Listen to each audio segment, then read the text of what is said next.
Le principe de récurrence, c'est montrer qu'une propriété P de n dépendant d'un entier naturel est vraie pour tout entier naturel n. Si on l'aborde de façon naïve, il nous faudrait démontrer P de 0, puis P de 1, puis P de 2, puis P de 3, puis P de 4, séparément, etc., etc. Vous voyez bien que ce qui pose problème, c'est le etc., etc., puisqu'on ne peut pas démontrer successivement une infinité de propriétés. L'idée géniale du principe de récurrence, c'est de procéder de la manière suivante, en deux étapes. Une étape qui s'appelle l'initialisation. Cette initialisation consiste à regarder si la première propriété que l'on considère, P de 0, est vraie. Une seconde étape, qui s'appelle l'étape d'hérédité, consiste, elle, à démontrer que pour tout entier n appartenant à n, si P de n est vrai, alors P de n plus 1 est vrai. Si on arrive à démontrer ces deux points particuliers, alors toutes les propriétés qu'on a énumérées ici sont vraies.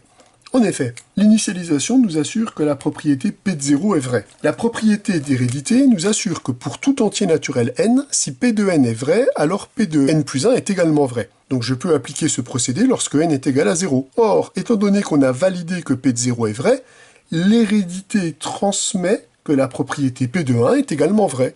Comme cette relation est vraie pour tout n appartenant à n, je peux aussi l'appliquer maintenant pour n est égal à 1. Comme P de 1 est maintenant validé, la véracité de P de 1 entraîne que P de 2 est également vrai. Vous avez compris le procédé?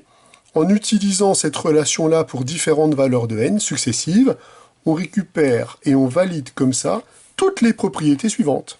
Ainsi, si on arrive à démontrer les deux propriétés qui sont ici, on obtiendra donc bien notre Graal, c'est-à-dire d'obtenir que pour tout entier n appartenant à n, la propriété P de n est vraie. Évidemment, ce procédé génial s'adapte tout aussi bien quand on veut démontrer qu'une propriété est vraie à partir d'un certain rang. Imaginons qu'on ait une propriété P et qu'on veuille démontrer qu'elle est vraie pour tout n supérieur ou égal à 2. Essayons de voir ce qui change dans le procédé.